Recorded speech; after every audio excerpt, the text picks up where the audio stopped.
Finito significa no que vayan a morir, sino que significa que tienen límites. No es como Dios que es ilimitado. Los ángeles tienen sus limitaciones. Y luego también que son incorpóreos por naturaleza. Son seres espirituales. Que no significa que puedan manifestarse como figura humana para cumplir la misión que tienen que cumplir. A la gente se le aparece como seres humanos, o pueden verlos de una forma, con los ojos de los sentidos, de una forma antropomorfizada, o lo ven como nosotros, yo los estoy viendo a ustedes, como corporalidad. Todos tenemos esas experiencias de encontrar como ángeles corpóreos, pero reales, digamos, seres humanos que, movidos por determinadas virtudes, nos ayudan en momentos en los que nosotros estamos destruidos. Esos son seres humanos que se comportan angélicamente, pero ahí están influenciados por sus propios ángeles para comportarse así. O para llegar como por casualidad en esos momentos en los que nosotros necesitamos. Pero eso no es lo que yo estoy diciendo, ¿no? Eso ya es una experiencia más humana. Lo que estoy diciendo es, los verdaderos ángeles, los ángeles etéreos, también pueden manifestarse como corporalidad para cumplir con su misión. Uno está muy conflictuado por un tema, o muy preocupado, y aparece una persona de la nada y viene y te dice, tengo que decirte que esto y esto. Y desaparece. Desaparece significa se va. Ha aparecido en tu vida para darte un mensaje que tiene que ver con tu realidad más profunda. A ti te trae sabiduría y paz, ¿sí? Aquietación del alma. El alma se queda quieta y desaparece. Eso sería la corporalidad de un ángel. No el hecho de que yo estoy mal y de repente Alberto, que nos vemos cada tanto, aparece en el momento, que ya lo conozco Alberto, aparece y me hace algo que a mí me ayuda. ¿Se entiende? Son dos situaciones diferentes. Porque eso tiene que ver con la madurez espiritual, tiene que ver con la apertura. Si uno vive en el dualismo mental, que creo pero que no creo, ¿sí? Pues no va a aparecer, estas experiencias no las va a reconocer, puede ser que pasen, pero no las va a reconocer. Yo no voy a comprender que, en un momento de total depresión, por ejemplo, Alberto viene a traerme palabras de consuelo. Yo voy a comprenderlo, si soy muy mental, voy a comprender que lo hace por interés, que lo hace por esto, que lo hace por otro, por aquello. Si es una persona que conozco. Si no, si es una persona que aparece, voy a decir, pero este está loco, ¿qué me está diciendo? No voy a aceptar lo que es la consolación, ¿no? Las palabras. Porque los seres humanos que viven en la dualidad mente hacen juicios constantemente. No escuchan el mensaje, sino se fijan en el mensajero. ¿Quién me dice esto? No, ¿qué me está diciendo? Esto es lamentable. Porque yo puedo estar muy mal y puede venir un borracho a decirme las palabras de consolación. Si yo soy un ser espiritual voy a escuchar las palabras, no voy a ver quién es o la historia de esta persona. ¿Sí? ¿Se entiende lo que quiero decir? ¿Sí? Es que tú me lo dices, Joaquín, porque eres mi amigo, porque eres esto, porque eres lo otro, porque era aquello. Es más, cuando nos hacen un piropo, no aceptamos un piropo. O quiere hacer algo conmigo, o lo dice porque es bueno, lo dice para alegrarme, antes de acoger esta palabra de consolación. Pero esto no pasa todos los días, ¿o no? ¿No? Buscamos como explicaciones para no aceptar o no acoger. Y algo que yo planteé desde el principio, ¿no? Al principio de la charla de hoy. La aceptación, la acogida es fundamental para vivir una vida espiritual. Bueno, después otra característica que tienen los ángeles, que poseen su propia personalidad. ¿Qué significa? No vamos a entender la personalidad como entendemos la personalidad desde el mundo psíquico, desde esta tercera dimensión. Vamos a entender la personalidad como vibración.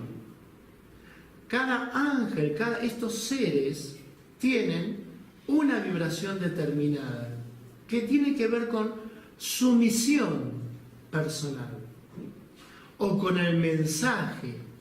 Uno va a tener la vibración de paz, otro va a tener la vibración de misericordia, otro va a tener la vibración de armonía, otro va a tener la vibración de serenidad, que aunque pueda parecer que todo eso son sinónimos, pues no son sinónimos. ¿Sí? Porque ni siquiera son sinónimos, nosotros lo usamos como sinónimo. Pero la paz, la serenidad no son iguales. ¿Sí? Si vamos al diccionario, la definición es totalmente diferente. Estos son vibraciones diferentes. No es lo mismo la misericordia que la compasión. Estos ángeles tienen su propia personalidad, igual vibración. Cada ángel viene a traer un mensaje y tiene una función. Esto es bueno entenderlo más que nada porque hay toda una rama de la angelología que se deriva a la devoción, a lo que se llama devoción. Entonces no es lo mismo rezarle al arcángel Miguel lo que le vamos a pedir a Miguel, que es lo que le vamos a pedir a Gabriel, que es lo que vamos a pedir a Uriel, lo que vamos a pedir a Chamuel, a todos estos ángeles conocidos. No es lo mismo lo que le vamos a pedir, porque cada uno se encarga de algo determinado. Luego, los ángeles no tienen género, a pesar de que se visualizan, se pueden visualizar como o hombres o mujeres o andróginos.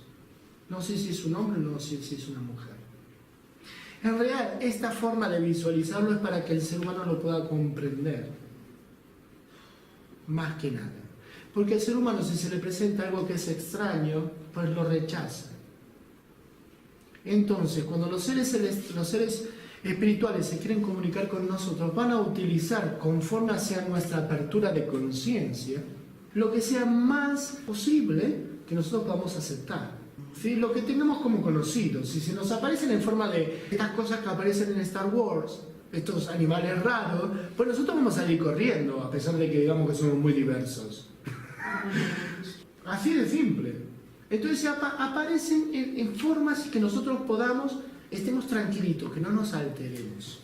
Si tú quieres percibir a un ser espiritual, tienes que hacer trabajos para elevar tu vibración. Ahora, ¿qué trabajos? Todas las religiones te plantean técnicas. Todas. Pues fíjate cuál es la llave de tu alma, elige una religión y empieza a practicar. Pero los budistas te plantean meditación, pues empieza a meditar, empieza a hacer silencio, empieza a ampliar tu conciencia, empieza a autoformarte, digamos, leyendo, pues empieza a formarte para saber cómo puedes percibir. Los ángeles están alrededor nuestro todo el tiempo. Ahora, estos seres espirituales, es como comencé la charla. Nuestros ojos ven de aquí a aquí, a estas vibraciones, las que están por arriba, las que están por abajo no las ven. Y nosotros creemos que esta es la realidad. Así no empecé la charla. Pues esto, los ángeles están todo el tiempo. Ahora, si es necesario que para hacer algo tú los percibas, pues lo vas a percibir.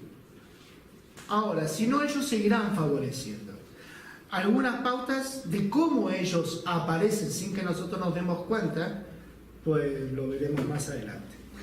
Es importante esto del género, ¿sí? ¿Por qué? Porque los ángeles no se reproducen, entonces no necesitan género, división de género. Los seres humanos necesitamos división de género para reproducirnos. Cuidado con llevar nuestras limitaciones a otras dimensiones. Los ángeles han sido creados por millones. ¿Sí? Y han sido creados, no se reproducen. ¿Sí? Son creaciones de Dios o de la fuente. Bueno, poseen mucha fuerza, pero no son todopoderosos. Esto es para relacionarlo con lo que les dije antes. Son finitos, tienen sus limitaciones. Y bueno, y hay diferentes roles que ocupan. A veces ocupan el lugar de Dios, por eso son embajadores. Por eso también les comenté cómo comenzó el judaísmo, lo que hoy llamamos el judaísmo, ¿sí? No se le presentó Dios a Abraham, se le presentaron 3 ángeles, 3 hombres que luego obviamente se consideraron que eran ángeles, como representantes de Dios. A veces los ángeles aparecen como ejecutores de la voluntad de Dios. A veces aparecen como los mensajeros. La diferencia entre mensajero y ejecutor es que el mensajero lo que viene a traer es justamente un mensaje para que un vidente, un profeta, llamen el nombre que a ustedes se les ocurra, ejecute la acción de Dios. Para eso es el mensaje. Yo voy y te doy un mensaje a ti para que tú lo hagas. Lo que te hago es darte el... Mira que Dios quiere que hagas esto. Los embajadores es cuando aparecen en el lugar de Dios. Imagínate, bueno, es que Dios no tiene una imagen. Bueno, Dios Padre, lo que llamaríamos hoy Dios Padre, tiene una vibración muy particular. Ahora, no siempre aparece. Imagínate en el Antiguo Testamento la zarza ardiente de Moisés. Ahí aparece Dios, digamos, Padre. En cambio, con Abraham, que es un profeta, son profetas anteriores en el nacimiento del judaísmo, no se le apareció directamente Dios. Le envió mensajeros como embajadores, ¿sí? Le envió a estos tres que comenté con anterioridad, no sé si tú estabas ya. Estos tres que le profetizaron lo que iba a hacer. Porque a veces un embajador te habla en nombre de... Y un mensajero solamente te da un mensaje. ¿Sí? Son como sutiles diferencias. A veces el embajador también te da un mensaje, pero no es su función. Su función es ser, en este sentido, ser Dios, presente, representar a Dios en ese momento. El mensajero trae el mensaje para que un ser humano lo ejecute. Pero también tenemos a los ejecutores, ¿no? Que cuando un ser humano está realizando cosas, aparece para abrir el camino.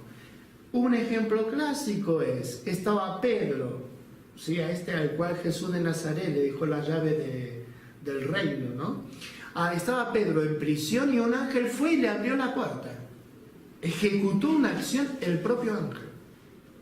¿Sí? Así lo narran las Escrituras. Entonces son ejecutores. Luego están los guardianes, ¿sí? En ese sentido, uno de los más conocidos son los ángeles custodios, ¿sí? Pero esos son los que tenemos nosotros, los personales, pero hay más guardianes, ¿no? Que lo que tienen que hacer es custodiar algo determinado. Y ahora veremos, hay ángeles hasta para planetas. ¿Sí? Y luego están los ángeles que su única función es el de la alabanza. Y en este sentido muchas veces que se considera que Dios es muy vanidoso, porque tiene un coro de ángeles que lo está alabando constantemente. Es una forma de decir irónicamente, ¿no? Dios no es vanidoso, no se ha descrito a Dios, no se le ha dado esa cualidad a Dios o esa característica a Dios, pero hay un coro de ángeles que está constantemente alabando a Dios. Bueno, en el cristianismo la existencia de los ángeles también es una verdad de fe, como lo hemos visto en el Islam. ¿Sí? No está dentro de los 5 creencias como en el Islam, las 5 creencias más principales, pero en el cristianismo sí tenemos como una verdad de fe la existencia de los ángeles. En la Biblia se registran hasta 400 veces, tanto en el Antiguo Testamento como en el Nuevo Testamento, se registran las apariciones de ángeles. Entonces, digamos que está bastante pobladito. Bueno, y como ya dije antes, a Jesucristo lo han acompañado durante todo el tiempo. La etimología de la palabra ángel procede del latín angelus y a la vez también del hebreo que se pronuncia malach. Y su apariencia siempre va a ser diferente. A veces aparecen como colores, a veces fueron narrados como si fuera un relámpago, como dice aquí, vestiduras blancas, siempre cosas que los seres humanos consideran etéreas. En voluptuosidad, imagínense vestidos de organza, ¿no? Con túnicas por lo general, túnicas largas, vaporosas. Es para mostrar que, bueno, que esto está más allá de lo mundano. Bueno, los ángeles fueron creados por Dios, según la tradición. ¿Sí? Los seres celestiales, ¿se acuerdan que les dije? Dios creó el cielo, creó la tierra, cuando creó el cielo ya creó los ángeles. ¿Sí? Entonces, su estado natural era el de la santidad, o sea, una elevación vibracional enorme, a tal punto de que una de las jerarquías son las que están más cercanas a Dios, por lo cual están al lado de la fuente misma, por lo cual tienen que estar muy puritos, muy puros, muy santos. Y luego pasaron cosas a lo que nosotros consideramos que se dividió estas huestes del cielo. Otra connotación con respecto a los ángeles es que hay una jerarquía. Y siempre se llama huestes, ¿no? Como si fuera una milicia de ángeles, ¿no? Esto si más o menos han leído alguna cosilla, esto es muy natural, ¿no? De organizar a los ángeles como si fueran un batallón, ¿no? Como los que se preparan para una guerra. Porque desde el principio del judaísmo se presentó una guerra, donde estuvieron los ángeles presentes. Como el cristianismo deriva del judaísmo, pues el cristianismo lo trajo también, ¿no? ¿Cuál fue esa gran guerra que se libra en la tierra? El dualismo clásico, ¿sí?, del mundo occidental, la lucha entre el bien y el mal, lo blanco y lo negro. Perdón, no, yo a pesar de ser religioso y espiritual, yo sigo considerando los dualismos, ¿sí? Porque nos ha marcado una forma de pensar las cosas que no nos permite alcanzar estas otras realidades que son mucho más superiores, que son las realidades espirituales son las realidades de la unidad. No hay ninguna división. Pero el cuento, como nos lo han vendido, fue así. Se dividió el cielo. Como dijimos antes, los ángeles son inteligentes, tienen emociones. ¿Por qué? Porque el ángel de la misericordia, obviamente, eso es una emoción. Y yo que trabajo en crecimiento personal lo vivo diciendo también, ¿no? Las emociones, como los pensamientos, son vibraciones. Nuestras emociones son vibraciones. La tristeza es una vibración. La alegría es una vibración. El pensamiento positivo es una vibración. El pensamiento negativo es una vibración. Entonces, los ángeles tienen emociones, poseen voluntad. ¿Les llama la atención de que ellos posean voluntad? Poseen voluntad, pero no es voluntad propia. No es una voluntad diferenciada a la finalidad por lo que han sido creados. Los ángeles tienen una voluntad. Sí, ¿cuál es? La voluntad de Dios. ¿Sí? Han sido creados para eso, para cumplir los mandatos de Dios, como mensajeros, como embajadores, como esto, como el otro, como aquello, como guías, según la función que tengan. ¿Sí? Es diferente a tener voluntad propia, porque en ese sentido es la gran diferencia entre los seres angélicos y los seres humanos. Los seres humanos tenemos voluntad propia, porque tenemos algo que los seres angélicos no tienen, lo que se llama libre albedrío.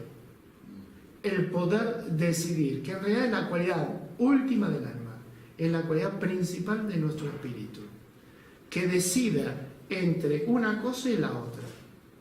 Y, por favor, yo no soy dualista, pero a medida que uno va creciendo en vibración, si al principio por ahí uno elige, ¿no?, entre lo bueno y lo malo. ¿Sí? Este libre albedrío es elegir entre hacer lo bueno o entre hacer lo malo. Pero cuando uno ya está encaminado a nivel vibracional en lo bueno, ya es elegir entre lo bueno y lo mejor. Y cuando ya uno va madurando en la vida espiritual, elige entre lo mejor y lo excelente. ¿Se entiende? Estos son los grados de conciencia. Uno no vive batallando todo el tiempo entre lo bueno y lo malo. ¿Sí? El ser espiritual que está en un proceso de ascensión. El santo no vive entre lo bueno y lo malo todo el tiempo.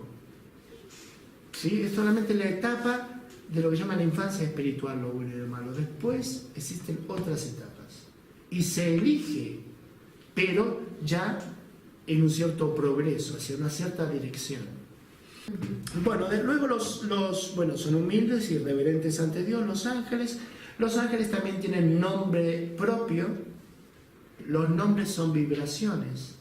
Entonces, por lo general, todos los nombres de los ángeles terminan en él, generalmente al traducirlo al español, ¿no? Porque él, el prefijo, el sufijo él hace referencia a Dios. Entonces, el mensajero de Dios, la fuerza de Dios. Gabriel significa mensajero de Dios. Y Miguel significa fuerza de Dios. Exacto. Hay dos grandes clases de ángeles según su fidelidad a Dios, y esto ya lo hemos conocido, ¿no? Para los que les guste o no les guste, Lucifer, lo que luego se terminó llamando Satanás, lo que después tuvo Belcebú, también se le ha llamado, este ha sido uno de los ángeles primeros creados por Dios y como el más favorito. ¿Sí? Era como una creación totalmente excelsa. Pero le pasó lo mismo que a Adán y Eva. Se dice que Lucifer quería ser semejante a Dios, no igual a Dios, sino semejante. Y eso enfadó a Dios, digamos, no le gustó.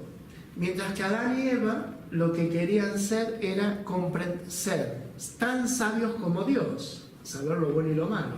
Y eso hizo que los desterraran del Edén. Son sutiles las diferencias, pero marcan un camino. Porque, por ejemplo, los que somos semejantes a Dios somos los seres humanos, no los ángeles. Y Dios creó al hombre a su imagen y semejanza. A los ángeles no se les permitió ser semejante a Dios. A los hombres sí, fueron creados a semejanza de Dios. Y esto es interesante para que lo tengamos en cuenta, porque si llegamos a desarrollar bárbaro, pero si no llegamos a desarrollarlo, yo ya les comento, en ese sentido los ángeles están a nuestro servicio. Nosotros estamos más cercanos a Dios, no solamente por la experiencia humana y el conocimiento que trae, sino porque tenemos esta dignidad de ser semejantes, según las tradiciones, ¿no? Mientras que los ángeles no encarnarán nunca ni tendrán esta experiencia humana. Se nutren del conocimiento que los humanos podemos desarrollar. Entonces, en ese sentido también son limitados. ¿Sí? ¿Les parece raro todas estas cosas? No. Bueno, no te lo dicen en catequesis, ¿eh? En la angelología hay más de descubierto, porque están ya en el Antiguo Testamento, ya tenemos hay cerca de 200 ángeles en el Antiguo Testamento solamente. Y luego, dentro de las espiritualidades, lo que ha traído la tradición y demás, aparecen muchos más ángeles más. Y cada uno tiene una misión, cada uno tiene una vibración, cada uno tiene un nombre. Por eso yo hablé Chamuel. ¿Sí? Eso. Claro, uno conoce los 3 arcángeles. Gabriel, Rafael, ¿sí? Pero no, existen muchísimos más y conocidos. Bueno, los ángeles caídos son los que terminan llamándose demonios.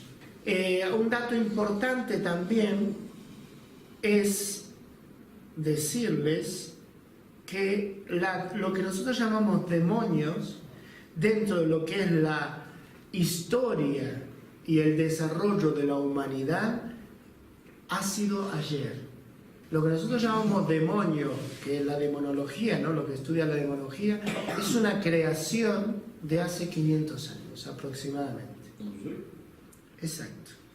Así como nosotros nos han vendido las películas de terror, el catecismo, etcétera, etcétera, ¿sí? Nadie antes prestaba atención a los demonios. Porque el demonio era la carne, lo que surgía de la carne, lo que surgía del deseo del ser humano, ¿sí? Que lo alejaba de la voluntad de Dios. ¿Sí? No eran demonios. Aparecen cuando aparece también una teología muy oscura dentro del cristianismo. Exacto, la época de la Edad Media aparece después del siglo XII-XIII, donde había una teología de luz, empieza a haber una teología que empieza a desarrollar lo que es la moralidad. Y la moralidad, que no es ética, ¿en dónde se basa la moralidad? En lo bueno y lo malo. En el desarrollo de lo bueno y lo malo, pues también se ha desarrollado el concepto de pecado y también se ha desarrollado el concepto de demonios, porque para lo malo había que echarle la culpa a alguien. Entonces, los que estudian angelología hoy, que no son religiosos, pues simplemente lo toman como un hecho. El ser humano en un determinado momento ha empezado a desarrollar este esquema de pensamiento, como ha desarrollado muchísimos otros en su historia. ¿Sí? Nosotros estamos acabando esa etapa y estamos en un momento de transición. Ya no se cree en los demonios, ahora se cree, desde la psicología se cree en la sombra, en el inconsciente, en los hábitos tóxicos. Pero Santa Teresa de Jesús, la de Ávila, a eso le llamaba el demonio. ¿Sí? Al pensamiento negativo le decía: me susurra el demonio. Pero el amor universal va a empezar con uno mismo. Y uno mismo es cuerpo, mente, emoción y espíritu. El amor universal no es amar al gatito. No vas a amar al gato si no amas tu propio cuerpo y lo que emana de tu cuerpo. Lo que antes llamaba demonio, hoy se llama sombra, se llama inconsciente. Si hoy se llama represión, pensamiento negativo. La verdadera autoestima es amarme primero y principal a mí mismo con lo bueno y lo malo, que lo bueno y lo malo en realidad son las potencialidades y las limitaciones. Y luego podré amar a otro. Si no, no hay un amor real por lo general. Si yo no me respeto, no te puedo respetar. Así de simple. Por lo general, las personas que han elevado su vibración, ¿sí?, pues se reconcilian con la dimensión corporal, o sea, reconocen ser espíritus encarnados. Y si te vas a los libros de sus últimas épocas, escritos por santos y demás, terminan reconciliándose con esta tercera dimensión. Esto es fruto de mucha desorientación. Los santos, yo hablo de santos porque estamos en una cultura cristiana, ¿no? Entonces nos va a resonar mal. ¿Por qué odiaban la carne? Porque la carne no nos permite ver la verdad. No es porque de repente tenía deseos sexuales, sino porque me distraía de lo que el ser que eleva su vibración, lo que quiere hacer es contemplar a Dios todo el tiempo. Entonces, la carne, la tercera dimensión, no nos permite ver esto. Vuelvo a decir en un hecho muy concreto, lo que yo escucho no es todos los sonidos que hay ahora. Lo que yo veo no es todo lo que está pasando ahora en este momento, porque mis sentidos corporales son limitados. Los seres espirituales, los santos. El reproche que le hacían en el cuerpo es que no poder ver a Dios mismo que está aquí presente. A estos seres espirituales, porque es una limitación esta tercera dimensión. Nos favorece a cumplir muchas cosas, que es para lo que venimos a ver, para lo que nacemos, pero nos limita en otras. Y luego, todos tenemos nuestras batallas con nuestros hábitos tóxicos, con nuestras propias autointoxicaciones, con nuestras quejas, con nuestras realidades, que son nuestras batallas espirituales. Ahora se les llama crecimiento personal, antes eran las batallas espirituales de los santos. Aceptarme tal como soy. Y ser santo no significa estar levitando, porque tenemos a la Santa Teresa, fantástico. Ser santo significa ser lo que realmente somos. Y es lamentable, y esto lo digo, yo soy cristiano católico y he sido religioso, pero es lamentable que creyentes católicos, cristianos, que deberían de creer en la comunidad de santos, estén desde la dualidad haciendo juicios con respecto que no comprendan lo que es la santidad. La santidad no significa ser totalmente perfecto, sino ser perfectamente humano. Ser lo que realmente somos. Y en ese sentido, nos podemos ir a los grandes escritos de los santos y vamos a ver 20 millones de errores humanos, porque vivían en una determinada época. No tenían toda la sabiduría, porque no habían nacido para tener toda la sabiduría. Habían nacido para ser lo que realmente eran. Ser humano. La compasión, esto que se despierta, estos santos que han hecho grandes obras y que su donación al mundo y demás, es propio del ser humano. Todo ser humano lo tiene. Si eleva la vibración, esa conciencia que va creciendo, no te deja otra opción de que saques esto de ti. Lo que pasa es que nosotros lo tenemos enterrado. A ver, nos gusta más el dinero, la posesión, nos gusta más la seguridad. Lo dije al principio de la charla, los apegos. Que desapegarnos de todo eso y ver las cosas tal como son. De la boca para afuera los discursos espirituales son fantásticos, pero un espiritual no es el que habla mucho, es el que vive desde el espíritu. Y algo propio de un espiritual es el desapego. No puedo expresarlo de alguna otra cosa. El espiritual, conectado con la fuente, lo tiene todo. Entonces no necesita nada. Pues que nos vamos para el tema de la santidad. Para mí esto es una certeza. No se puede transmitir. Yo te lo estoy transmitiendo con palabras. Es una vivencia. Hay que vivirlo. ¿Cómo se puede llegar a eso? Descubriendo lo que uno realmente es. Encontrándose con sus sombras, desarrollando las prácticas espirituales que son convenientes para su desarrollo, etcétera, etcétera, etcétera. No es algo intelectual. es una vivencia. Lo habíamos dejado con esto de ángeles y demonios. Bueno, Satanás, habiendo sido condenado eternamente por Dios, se dedica a intentar deshacer la obra de Dios. Entonces, en realidad, bueno, es como un chico caprichoso, ¿no? Se le planteó a Satanás como que, bueno, cuando quiso ser semejante a Dios, Dios le dijo que no, lo envió a la tierra como si fuera un castigo, ¿sí? Pero no que cogiera cuerpo, como ser espiritual lo envió porque él era el Dios del cielo, pues lo envió a la tierra, que era lo único que existía en ese momento, y lo dejó ahí como dueño y señor del mundo. Los seres humanos después le agregaron todo lo que pasaba a este demonio, ¿no? A este Satanás. Pero recuerden que fue una creación de Dios y esto no lo explica ninguna teología, ¿no? Pero es algo muy simple que se desprende de un simple razonamiento. Si no existiera el demonio con sus tentaciones supuestas, pues nosotros no podríamos tener libre albedrío. Si no fuéramos tentados, no podríamos estar eligiendo a Dios. Entonces, en realidad, cuando uno llega a una vibración elevada, se da cuenta de que todo es uno. Y que es tan importante Hitler en la historia de la humanidad como Madame Curie. ¿Sí? Porque todo eso ha contribuido al desarrollo de la humanidad. Entonces, no escapa del plan de Dios.